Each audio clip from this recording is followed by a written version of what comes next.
Un mois après le débarquement, les Alliés ne progressent plus guère et leur retard sur le calendrier se creuse. Comme il apparaît qu'il n'y aura pas de deuxième débarquement, les Allemands peuvent rappeler toutes leurs forces vers la Normandie. À l'est, ils tiennent encore, malgré les développements que prend l'offensive russe dans les pays baltes et les Carpates. L'avenir est en suspens. Et dans les pays occupés, la France notamment, la résistance s'interroge, que faire ?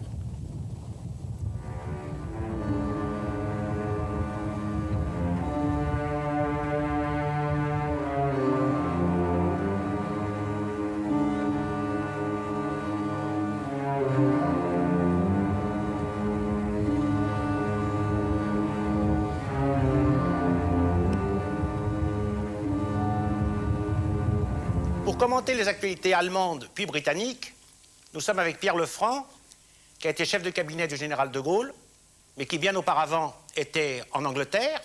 Il avait fui la France, on verra comme, et qui ensuite a été déposé sur un petit terrain près d'un maquis dans l'Indre, justement la semaine où nous sommes, deuxième semaine de juillet 1944. Qu'est-ce que vous veniez faire, Pierre Lefranc ? Eh bien, il s'était révélé, en effet, ce que vous avez dit tout à l'heure, que les forces allemandes se regroupaient en face des plages de débarquement, ou même avec l'intention, si le front était percé, de se diriger directement vers l'Allemagne. Donc les unités qui étaient stationnées dans le sud-ouest de la France remontaient. Et nous, notre mission était de les ralentir. On ne pouvait pas les détruire, on n'en avait pas les moyens, mais en tout cas de les ralentir par tous les obstacles que nous pouvions mettre sur leur route. Donc nous avons été formés spécialement dans des écoles anglaises, à la guérilla, au sabotage, à l'interception, et nous avons été envoyés dans des maquis pour servir d'instructeurs, en fait, de cadres. Et moi, je suis arrivé dans un maquis assez important, puissant, au sud de l'Indre, et là, nous avons eu tout de suite, immédiatement, sur le dos, des colonnes qui remontaient du sud-ouest. Et ce pays est très coupé, il nous a été très favorable, il y avait des vallées, des petites forêts, des ponts qu'on pouvait éventuellement faire sauter. Donc on a là fait un travail qui a été, je crois, utile, car ça permet de regrouper sur quelques grands axes les forces allemandes, et là, l'aviation alliée a pu les détruire relativement facilement. Eh bien, on va voir ça en détail tout à l'heure. D'abord, les actualités allemandes, qui sont intéressantes, puis les Britanniques.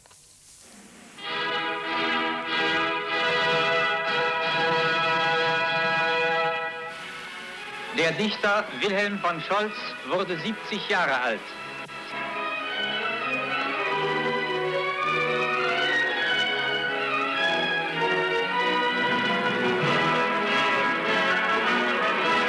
Wilhelm von Scholz ist durch eine Anzahl bedeutender Romane und Dramen hervorgetreten.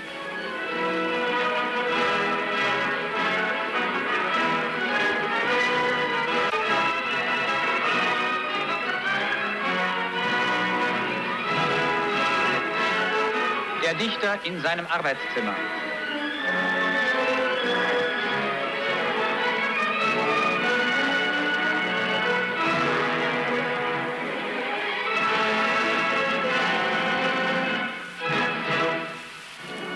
Das sind die 4 Schwestern vom Sägewerk Meyer. Als der Bruder, die Arbeiter und die Holzknechte eingezogen wurden, traten diese Mädels ihrem alten Vater zur Seite und übernahmen auch die schwerste Arbeit im Sägewerk.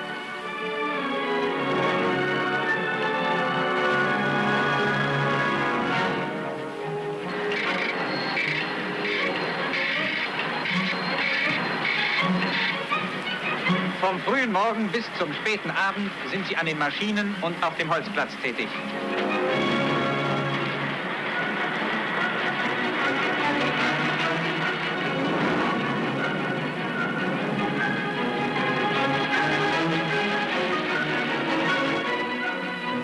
Was ihnen an der Kraft eines bayerischen Holzarbeiters fehlt, das ersetzen sie durch ihre Geschicklichkeit.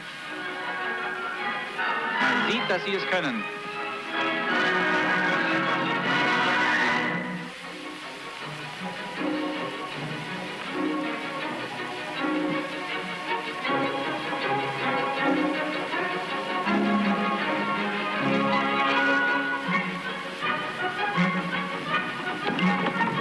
Unter ihren Händen ist ein wichtiger Betrieb der deutschen Kriegswirtschaft erhalten geblieben.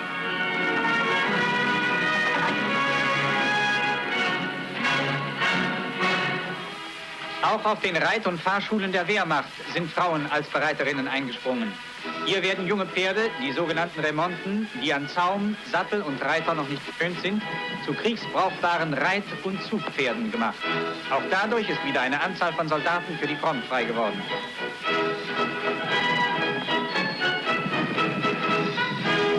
Das Einreiten der Pferde stellt an den Mut, das reiterliche Können und an die körperliche Leistungsfähigkeit der jungen Frauen große Anforderungen. Nach dem Einreiten werden die Remonten an das Gehen im Gespann gewöhnt.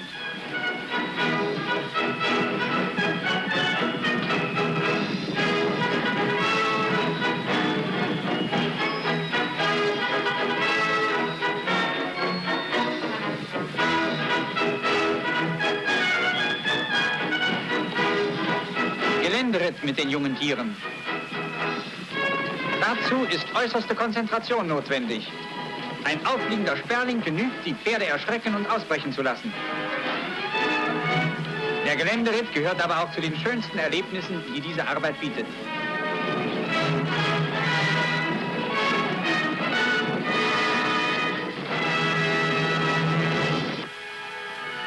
In Prag eröffnet Reichsarbeitsführer Hirl im Beisein des Staatsministers Frank die RAD-Kunstschau 1944. Die Ausstellung zeigt Werke der RAD-Kunstmaler und das Ergebnis eines Wettbewerbes um den Kunstpreis des Reichsarbeitsführers. Die Motive der Künstler sind dem Leben des männlichen und weiblichen Arbeitsdienstes entnommen. Eine Reihe von Plastiken und Bildern, die vom Einsatz des RAD berichten.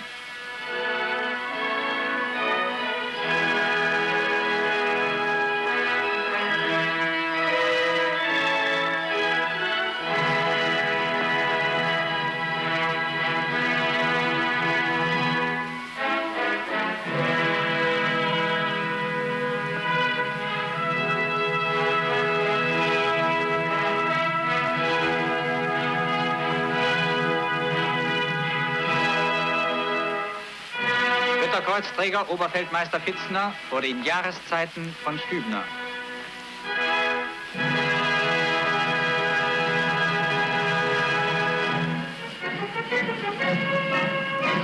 Auf einer Massenkundgebung in einer Gauhauptstadt im Osten des Reiches sprach Reichsminister Dr. Goebbels von dem Generalansturm der Feinde auf Europa, der einen totalen Kriegseinsatz jedes Einzelnen und der gesamten Nation mit allen materiellen und seelischen Reserven erfordere.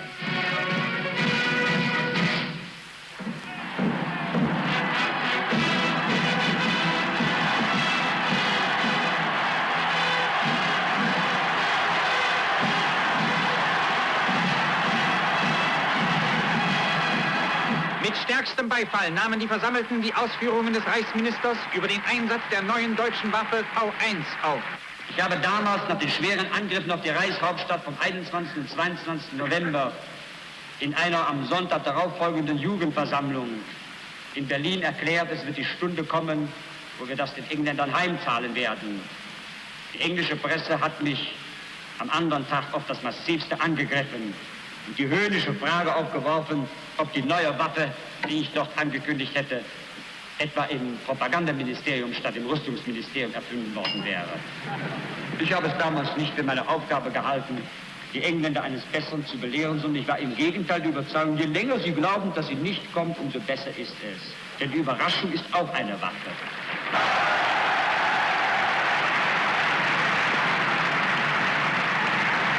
Das englische Volk war ja von seiner Regierung dazu verführt worden, zu glauben, dass es über den Berg sei. Dass der Sieg nur noch eine Angelegenheit von Tagen oder höchstens Wochen wäre.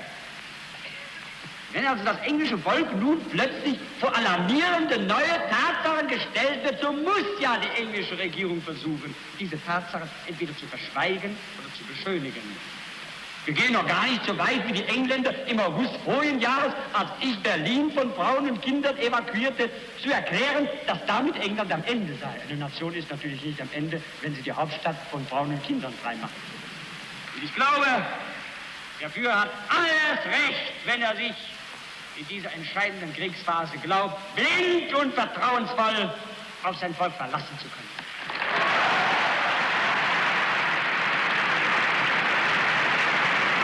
Ich glaube, dass, wenn dieser Mann die Nation führt und er von der Nation die härteste Standhaftigkeit in den schwersten Prüfungen erwartet und fordert, dass er dazu eine innere Berechtigung besitzt, weil er selbst diese härteste Standhaftigkeit auch aufweist und immer wieder bewährt. Ich glaube, dass die Nation gut beraten ist, wenn sie diese Tugend beweist. Denn diese Tugend wird am Ende die Kraft sein, die uns zum Siege führt. Denn siegen wird auch in diesem Kriege der den Sieg verdient.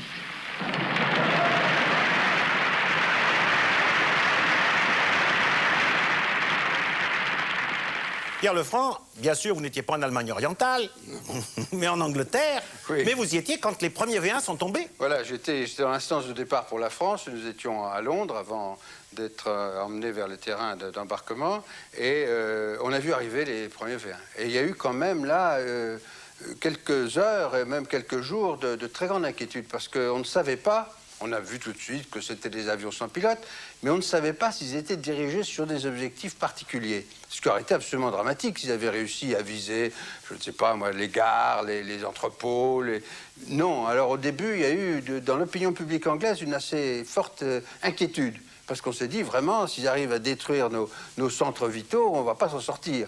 Et ce qui est étonnant d'ailleurs, c'est qu'ils ont visé Londres, mais ils n'ont pas visé les lieux où se produisaient les embarquements. Ils auraient pu viser les ports qui servaient de ravitaillement, munitions, pour le pétrole, etc. Non, ils ont visé Londres. Et ces bombes étaient assez impressionnantes parce que, d'abord, on les voyait, alors que dans les bombardements, on ne voit pas arriver les bombes. Là, on les voyait arriver, on les entendait, et on savait qu'au moment où le bruit s'arrêtait, ils vous tombaient dessus. Et on avait toujours l'impression, naturellement, qu'ils s'arrêtaient juste au-dessus de votre tête. Mais les Anglais étaient absolument impassibles. Absolument impassibles. Moi, j'étais un jour dans un taxi, la bombe s'est arrêtée au-dessus de nous. Le chauffeur a arrêté son taxi, a mis son casque et m'a dit « Excuse me, sir ». C'est tout. Et puis la bombe est tombée, les vitres sont tombées tout autour de nous, et il est reparti. Donc il y a eu un très grand flegme de la part des Britanniques, mais quand même une profonde inquiétude. Alors qu'en fait, les dégâts n'ont pas été aussi considérables que Goebbels l'annonce. Non, mais ça tombait d'abord le jour, alors que les bombardements en général avaient lieu de nuit.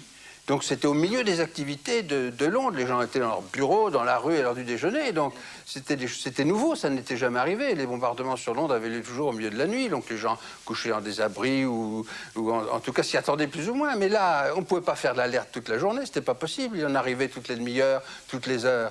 Donc il y a eu quand même un certain flottement. Et le gouvernement britannique a fait tout ce qu'il a pu pour essayer de montrer en effet que les dégâts n'étaient pas déterminants et que ça n'allait pas jouer un rôle essentiel dans la fin de la guerre. Die deutsch-finnischen Abmachungen, an der durch Jahre bewährten Waffenbrüderschaft bis zum Siege festzuhalten, haben den Plan unserer Gegner, den finnischen Bundesgenossen dem Bolschewismus auszuliefern, zunichte gemacht. Deutsche Divisionen mit Nachschub an Waffen und Material rücken zur Unterstützung der finnischen Wehrmacht in das Kampfgebiet ein.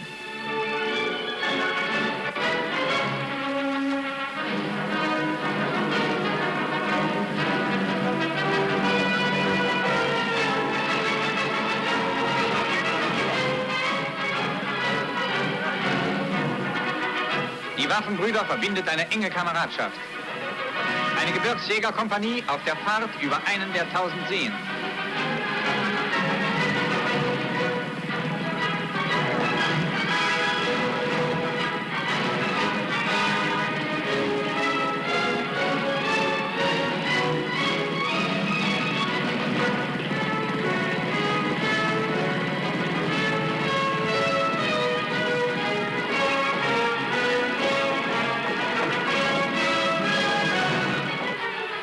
Das ist Teppo, der Soldatenjunge, der seit langem bei einer finnischen Kavallerieeinheit Dienst tut.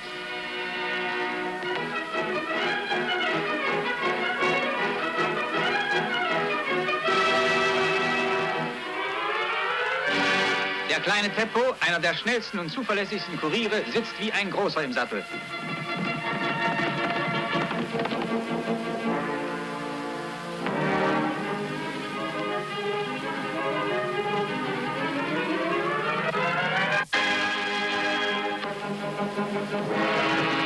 In einer Feuerstellung der finnischen Artillerie.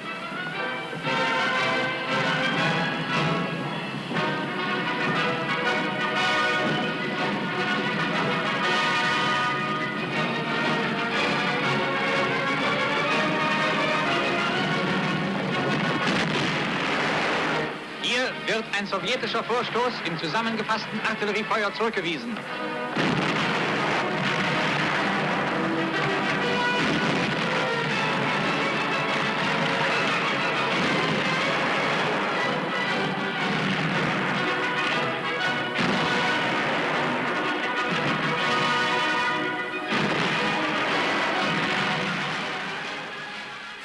Pierre Lefranc, comme d'habitude, la propagande de Goebbels fait de l'exorcisme. Elle parle de la Finlande parce que la Finlande, secrètement, a voulu se retirer de la guerre. Mais les Russes ont demandé un peu trop. Ils ont demandé aux Finnois de désarmer les Allemands. C'était vraiment excessif. Alors, les Finnois ont refusé pour quelques semaines. Et les Allemands font donc un sujet pour montrer que la Finlande est en guerre, qu'elle continue, qu'elle est fidèle, etc., etc. Ce qui permet de ne pas parler du reste du front. Oui, c'est car c'est la grande offensive. C'est la grande offensive qui se déroule d'un bout à l'autre depuis plusieurs semaines, n'est-ce pas? Ils ont attaqué deux semaines, comme promis, après le débarquement. Donc 6 juin, 13 juin, le 20 juin, pile, n'est-ce pas? Et maintenant, ils ont non pas enfoncé le front, mais ils attaquent avec des forces considérables. Ils ont 5 fois plus d'hommes, ils ont 6 fois plus d'avions, ce qu'on oublie souvent, et ils ont 7 fois plus de tanks que les Allemands sur le front de l'Est. Bientôt, ça va craquer, mais pas à l'heure où nous sommes. Et c'est pour ça que, pour l'instant, bien sûr, les Allemands ne parlent de rien. An der Invasionsfront.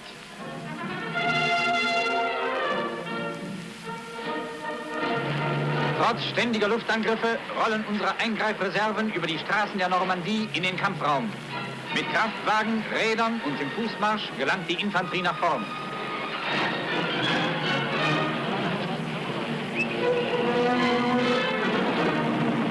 Die Frontzeitung findet reißend aus.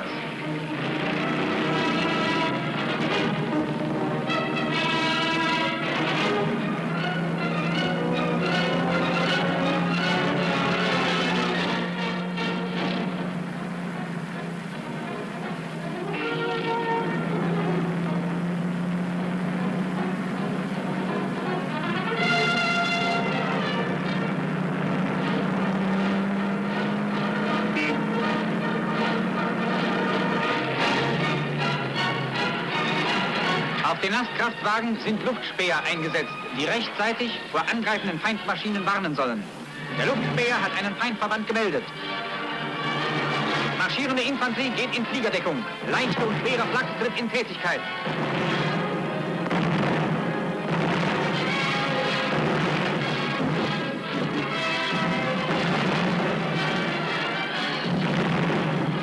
Ein viermotoriger stürzt in die Tiefe.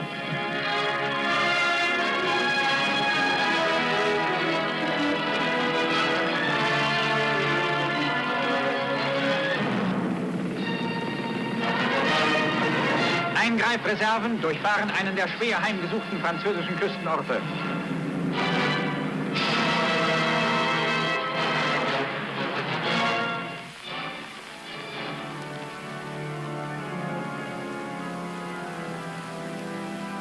Während einer Rastpause spielt ein deutscher Soldat in einer durch britischen Artilleriebeschuss beschädigten Kirche die Orgel.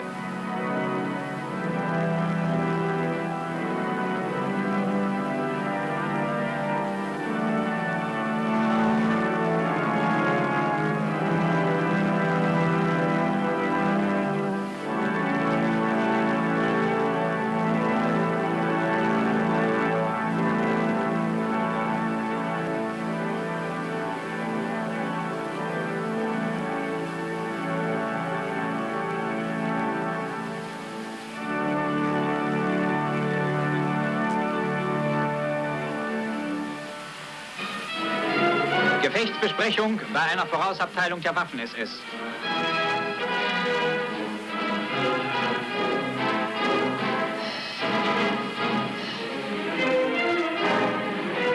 Mit Panzern und Sturmgeschützen auf Selbstfahrlafette nach vorn.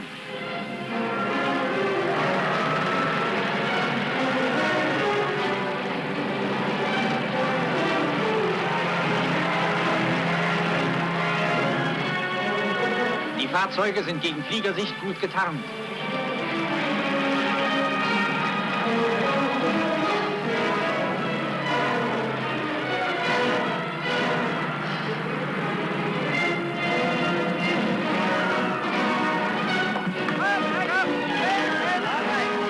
Am Waldrand werden Werfer in Stellung gebracht.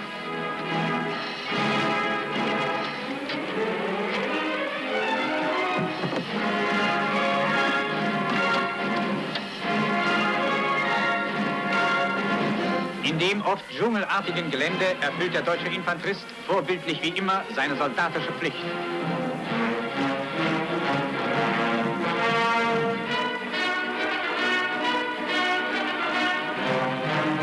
Grenadiere während einer Kampfpause.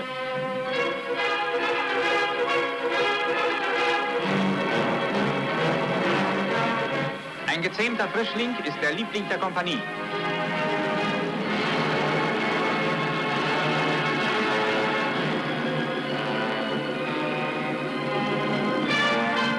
Bei einem der vorgeschobenen Gefechtsvorposten.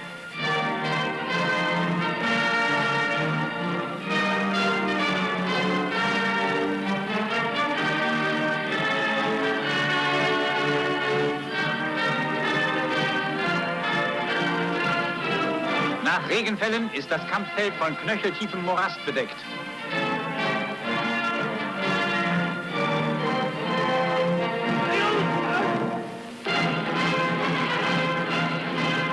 Ein Stoßtrupp der Waffen-SS geht zur Geländeerkundung vor. Ein Baumspäher beobachtet das Unternehmen seiner Kameraden.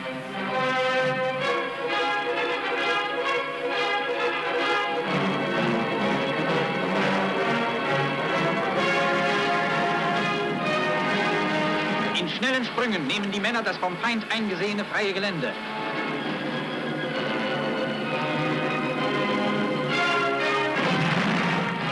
Der Gegner hat unseren Stoßtrupp erkannt und nimmt ihn unter Feuer.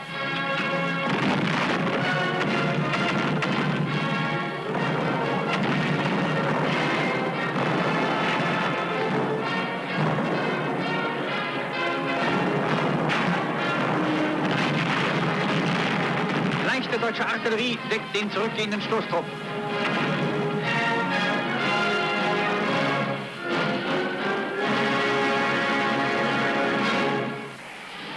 Schwere Panzer werden zu einem Gegenstoß angesetzt.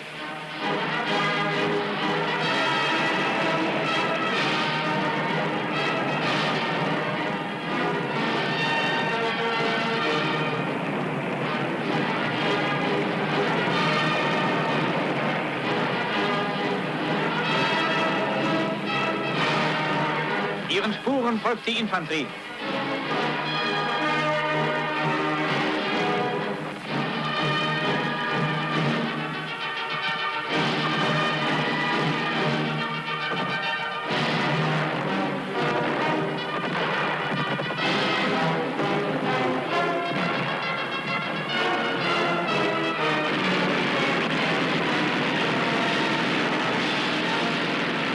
Bereitstellung zum Gegenangriff.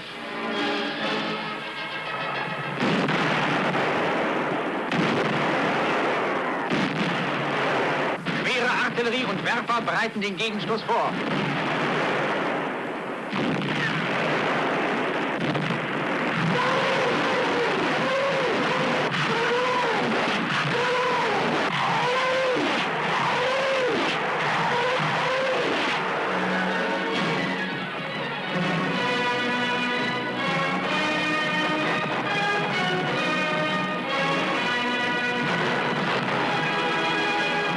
Infanterie geht zum Sturm vor.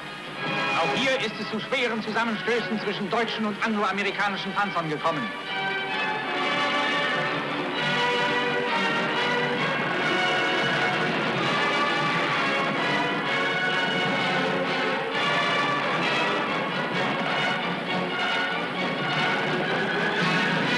Der Besatzung eines Sturmgeschützes werden eiserne Kreuze verliehen.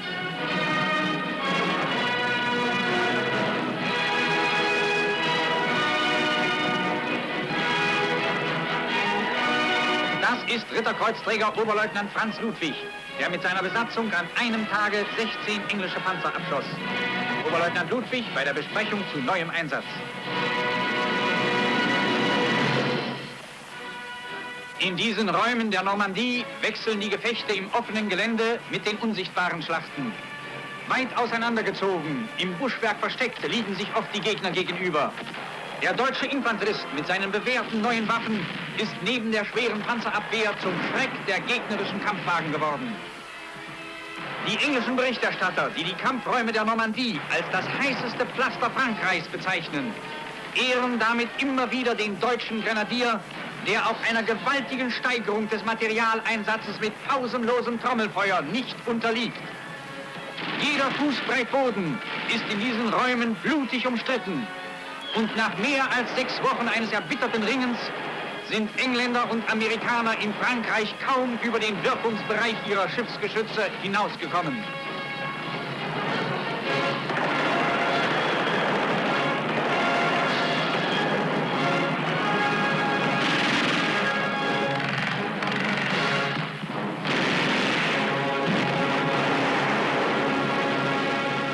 Pierre Lefranc, vous étiez en France, à cette date-là, à côté des maquis, ou dans les maquis. Vous n'avez pas vu ces actualités, et pour cause. Comment vous réagissez devant ces images? Bien, il me semble que les Allemands sont quand même assez terrorisés par les attaques aériennes.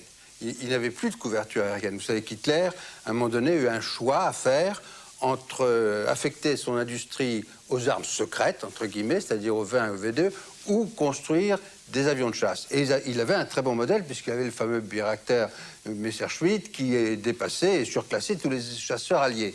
Eh bien, il a fait le choix des armes secrètes. Et moyennant quoi, comme vous le savez, l'aviation allemande a été quasiment inexistante au moment du débarquement. Et dans ces actualités, on voit à quel point ils se protègent de l'aviation. Ils se camouflent. Ils se camouflent, vous voyez, c'est leur souci constant. Et ça, c'est très important parce que ça a été vraiment décisif pour ces combats. Oui, d'ailleurs, il y a eu une grande discussion entre Jodl et Rommel.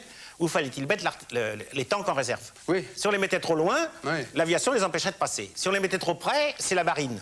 Et ils ne savaient pas où ils devaient mettre leurs tanks pour qu'ils soient les plus opératoires. C'est le fait qu'ils n'étaient pas d'accord. L'un voulait livrer le combat sur les plages, c'était Rommel, en disant si vous les laissez passer, c'est fini, ouais, puisqu'on n'a plus la supériorité aérienne.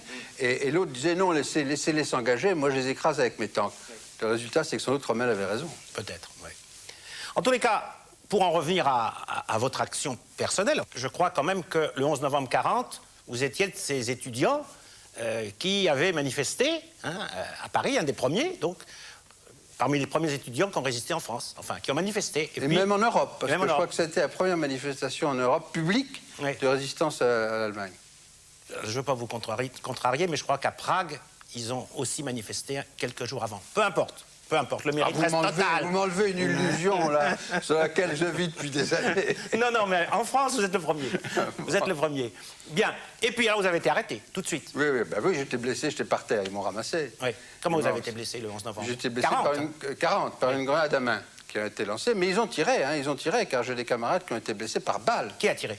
Les Allemands. Les Allemands ont tiré puisqu'ils ont voulu évacuer l'étoile et les abords de l'étoile et ils nous ont tiré dessus. Moi, j'ai lancé des grenades. Moi, j'étais blessé par une grenade, mais j'ai d'autres camarades qui ont été blessés par des balles. Alors, on vous a arrêté? On m'a arrêté. Oui, et au bout de quelques temps, quand même, on vous a relâché?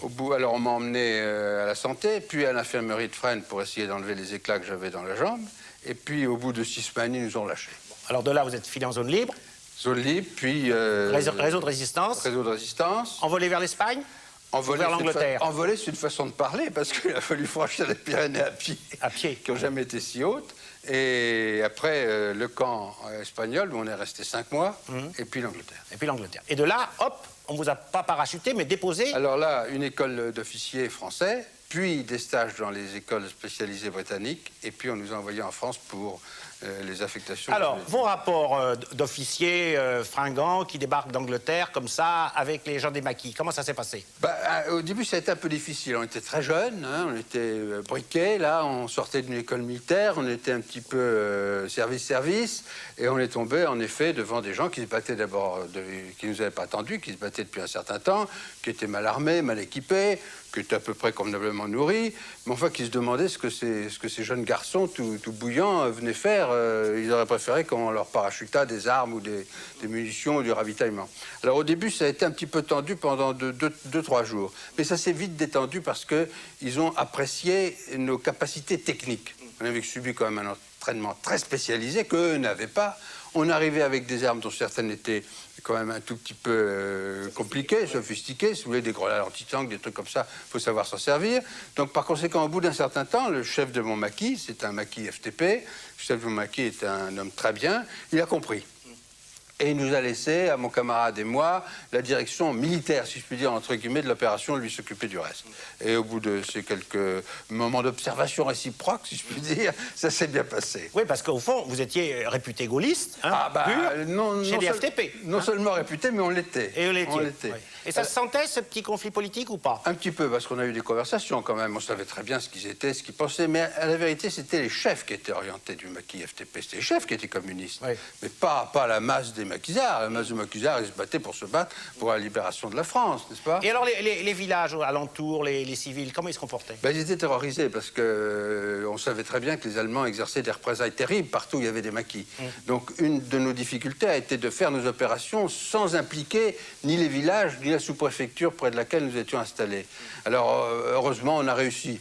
On a réussi parce que les Allemands étaient harcelés, très pressés, et qu'ils n'ont pas voulu. S'ils avaient voulu, ils auraient détruit la sous-préfecture où nous étions. Ils n'ont pas voulu, ils n'avaient qu'une idée, c'est de passer. Et par conséquent, heureusement, il n'y a pas eu de dommages ni de représailles dramatiques dans notre coin. Il y avait eu quelques jours avant Oradour, mais vous êtes passé... Enfin, oui. Issoudun n'a pas été détruit. Non, et nous ne le savions même pas, Oradour. Je veux dire, à ce moment-là, nous n'étions pas au courant. Tout était coupé, on ne savait pas ce qui s'était passé. Évidemment. Nous allons voir maintenant les actualités anglaises. Here is the world's news in pictures, and this is Pathé Gazette screening it.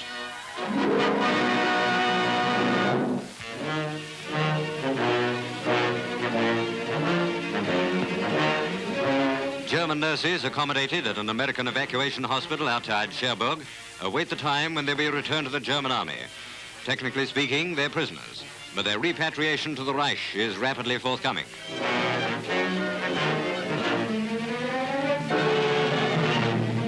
Facing a charge of espionage and treason against the Allied forces in Cherbourg, 2 young Frenchmen hear the sentence of life imprisonment with hard labor passed upon them. The 2 spies cover up from the cameras. They're lucky to have escaped the death penalty. Ironically, the 2 traitors owe their lives to a French patriot who made a forceful plea for leniency on the grounds that they had been exposed to the bad example of Vichy rulers.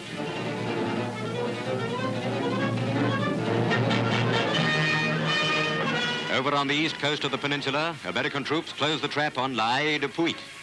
This town was hotly contested, but following a series of resolute advances, General Bradley's troops tightened their hold on the situation and finally won their objective.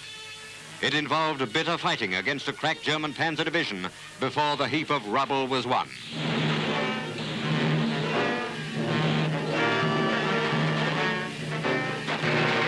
In the British-Canadian sector, the squeeze on Caen is intensified.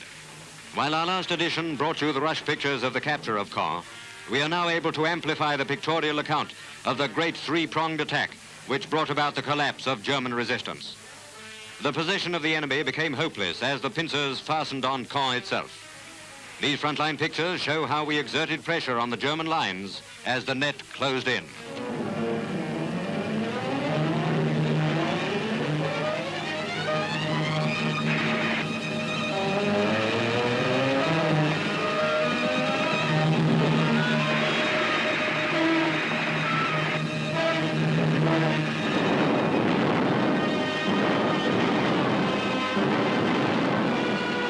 Both United Kingdom and Canadian troops who have borne the brunt of the fighting had the honor of entering the city of Caen from the north. Where the weight of battle had fallen heaviest, it was a scene of utter destruction.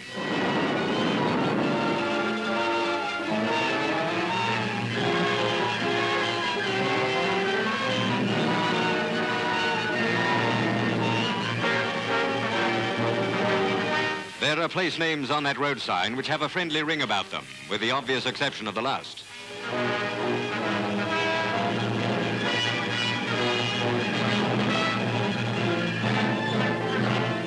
A big red cross is painted on the roof of the Lyceum adjoining the Abbey Saint-Étienne, where the remains of William the Conqueror, consisting of a thigh bone, are buried. This home of ancient history sees new history being born.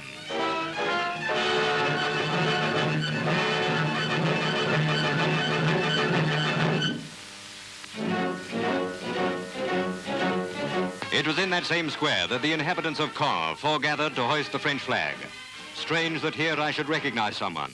The French girl sent a screen comes from a Normandy town where I once lived. What a nurse she makes.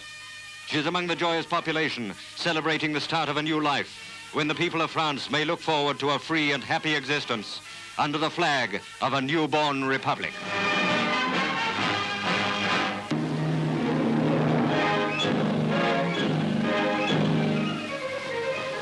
The city of Tarnopol, a regional center of the Ukraine, was liberated by the Red Army in mid-April. While all sorts of problems, including transport from Russia, delayed the screening of the pictures of this brilliant success, it is with unstinted admiration for the Russian armies that we bring you the story of Tarnopol's deliverance from the Germans. It was troops of Marshal Zhukov's 1st Ukrainian Army who captured this city in southern Poland. The Germans called it the gateway to Germany. Wonder what names they're giving now to towns on the borders of Prussia.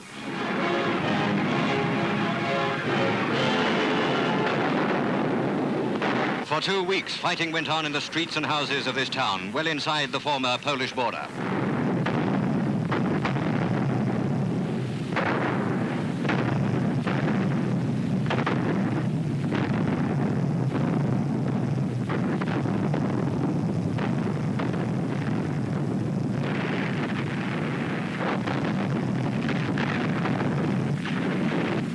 With the exception of some 2,000 Germans taken prisoner, the garrison of 16,000 men was wiped out. Vicious house-to-house combat ensued for days on end.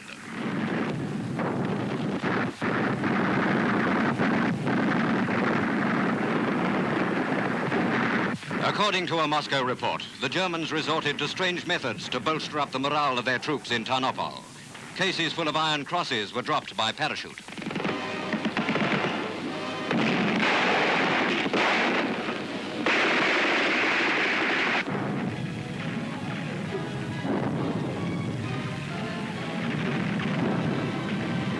Germans holding out in stone houses transformed into blockhouses are decimated by grenades.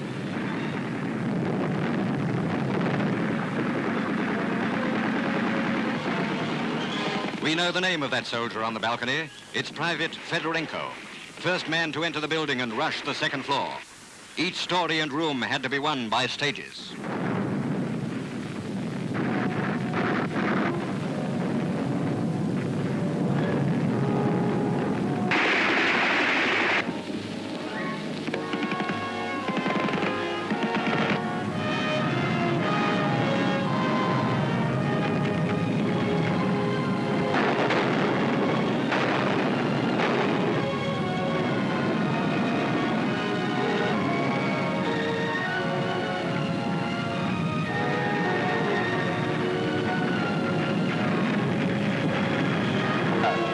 Marshal Zhukov's victorious troops complete the occupation of the torn and battered city. Another place laid waste, another name to add to the long list of ruined towns of Europe. Remnants of the German garrison sit in solemn silence, looking out on the rifles of the guards and reflecting on their prospects. The Herrenfolk look glum.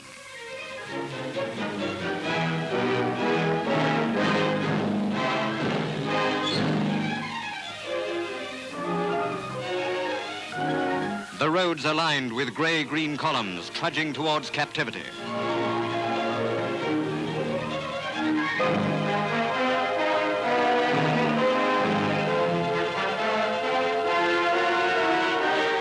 Russian victory at Tarnopol called forth high praise from the United Nations. The sweeping successes in the north today are nothing short of miraculous. The ring is closing in on Germany, and Prussia, the spawning ground of German militarism, is invasion point number 1.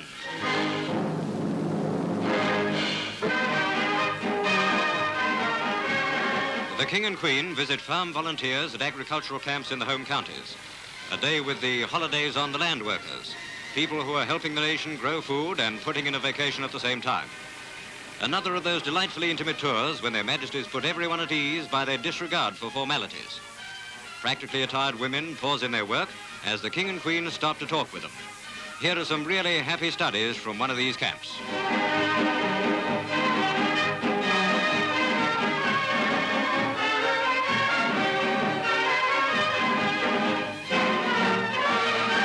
Tea time sees the King and Queen having a meal with hungry volunteer farm workers.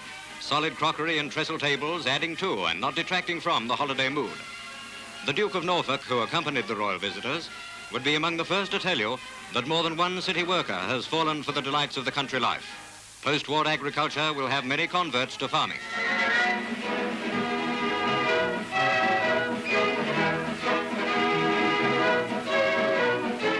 following day, the King and Queen were at anti-aircraft gun sites in the south of England, where the Battle of the Flying Bomb is being fought.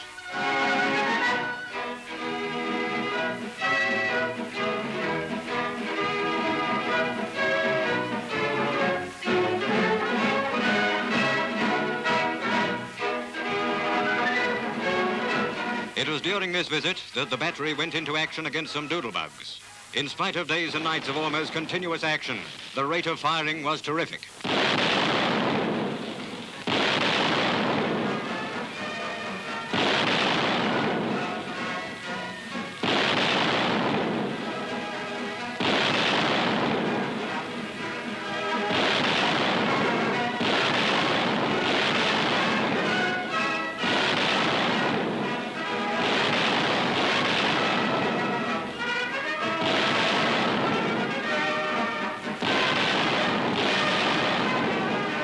Not until the last of the robots had passed did the King and Queen leave.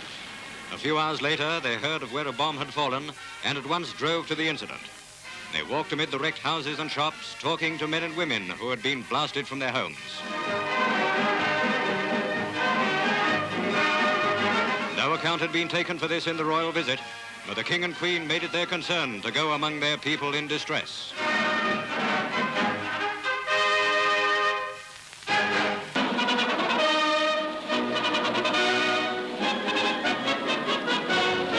An elaborate welcome awaits General de Gaulle as his plane, flying direct from Algiers, arrives at Washington National Airport. He is received with full honors due to him as head of the French army. A salute of guns, a guard of honor, high-ranking American service chiefs to greet him, and an Army Air Force band to play the French national anthem.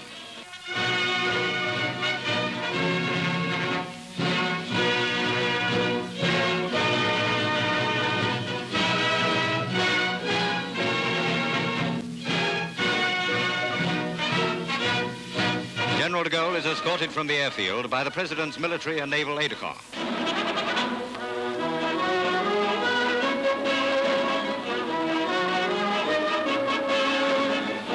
At the White House, President Roosevelt receives the General in the diplomatic reception room.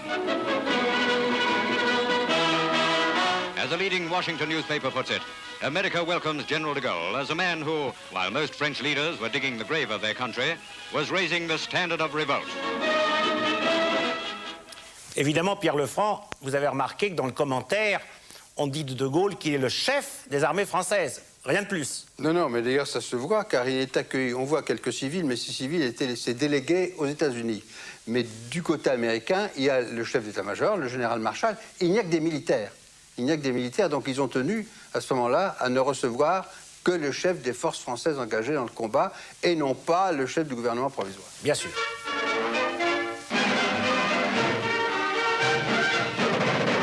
Vickers machine guns pin German heads down while British infantry go in beneath the canopy of bullets. Firing over the heads of advancing men was battle school training. Now it's rip-snorting reality.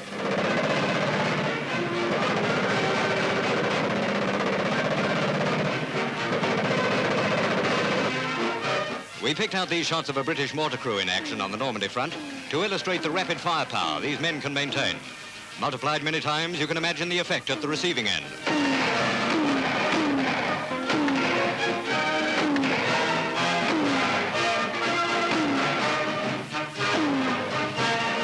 A fine battlefield panorama on which to hang a reference to the new British tank, the Cromwell, now being used on the Western Front. British armour in the field has reached a new high in hitting power. Apart from Cromwells and Churchills, there's a new version of the Sherman tank, which mounts a British 17-pounder gun, guaranteed to kill any existing enemy tank at 1,000 yards or better. Roadside camera studies of General Montgomery in conversation with General Dempsey, C&C Second Army. On this day, Monty was visiting battle areas at Caen and spending much time with his men who took part in its capture. From Alamein to Tunis and Sicily to Italy, it's always been the same. Monty's men have a way of knowing that when the General's car pulls up, it means a friendly chat and words of congratulation. It's 1,000,000 to 1 that he's got some fags and books for them, too.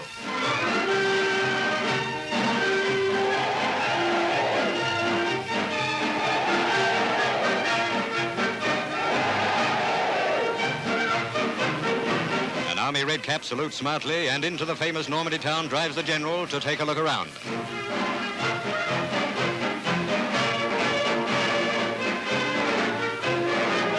The name of Montgomery spreads through the town, and French folk quickly assemble to give him an enthusiastic welcome. Merci, mon général, they shout, and they mean it. There's not a French man or woman who hasn't heard of his fame and friendly manner.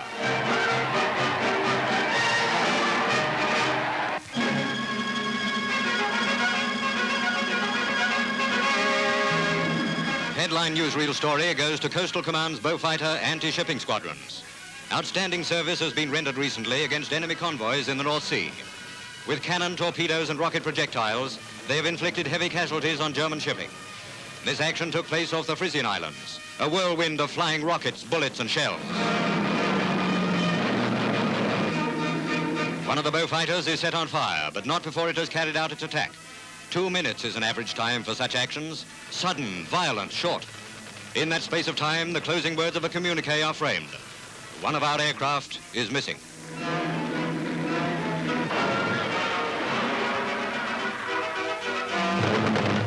Immediately a convoy is sighted, the flakbusters go in with cannon fire to concentrate on the enemy gunners. Then the rocket-firing aircraft sail in, followed by the torpedo carriers, with the most dangerous job of all. It's seldom enough that we can salute this branch of the RAF. But these pictures of this, what they call a routine job in the North Sea, gives us our cue to say, well done, Coastal Command.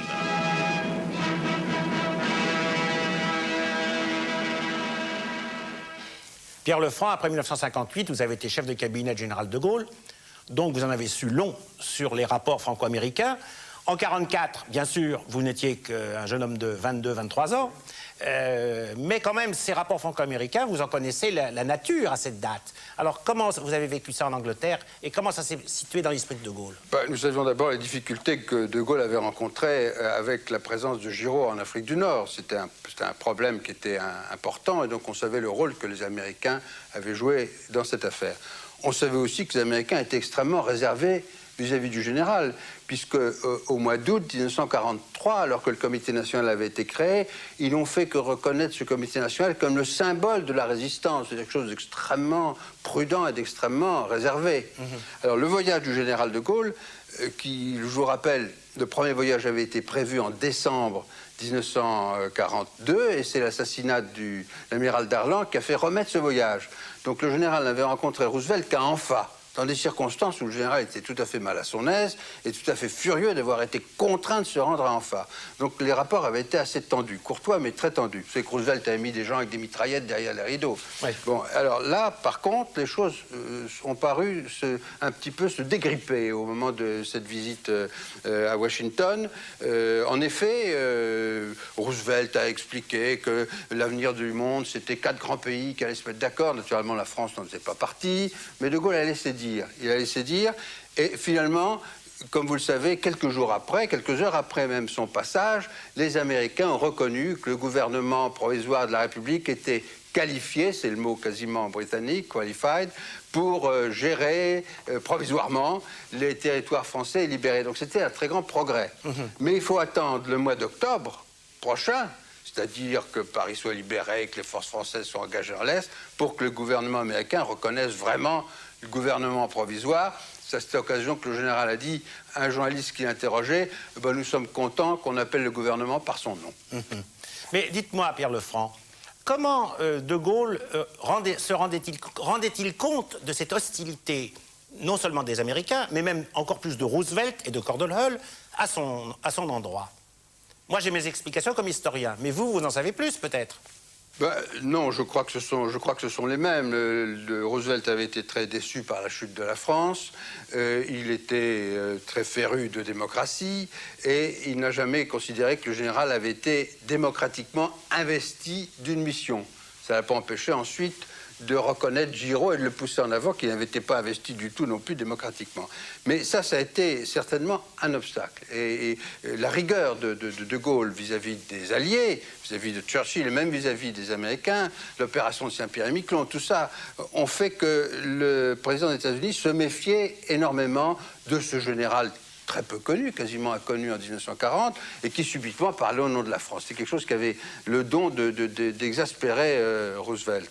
Et puis, bah, voilà, il s'est rendu compte de la réalité des choses quand le débarquement a eu lieu, que De Gaulle a été accueilli, Bayeux, tout ça. Oui, mais est-ce que De Gaulle avait conscience de tout cet argumentaire? Oui, parce que Churchill le lui a expliqué, en fait. Parce que De Gaulle s'est étonné de cet a priorisme de la part de Roosevelt. Il n'y avait pas de raison, il n'avait rien fait spécialement désagréable vis-à-vis des États-Unis, il n'avait eu de parole désagréable vis-à-vis de la nation américaine. Et c'est Churchill qui lui a expliqué les raisons fondamentales qu'avait Roosevelt d'observer cette réserve qui, à partir d'un certain moment, était absolument scandaleuse quand on pense qu'il avait même un ambassadeur à Vichy. Bien sûr. Hein? Oui. Eh bien, écoutez, Pierre Lefranc, vous voyez que vous en saviez quand même pas mal. Et que vous nous avez appris des choses, parce qu'on n'avait pas bien mesuré le rôle de Churchill, bien qu'on ait su que Churchill ait souvent défendu De Gaulle contre Roosevelt, on ne savait pas que Churchill avait explicité la position de Roosevelt et que ça avait permis, au fond, à De Gaulle de savoir bien se tenir, si j'ose dire, lors de la rencontre que nous avons vue. Bah, c'était une grande explication que Churchill a donnée, notamment au moment où la France libre a été exclue du débarquement en Afrique du Nord. Il a bien fallu expliquer à De Gaulle pourquoi la France libre n'avait pas été associée à cette grande entreprise de novembre 1942. Merci Pierre Lefranc. Merci la à semaine vous. prochaine, à Histoire parallèle, nous verrons des actualités américaines et allemandes.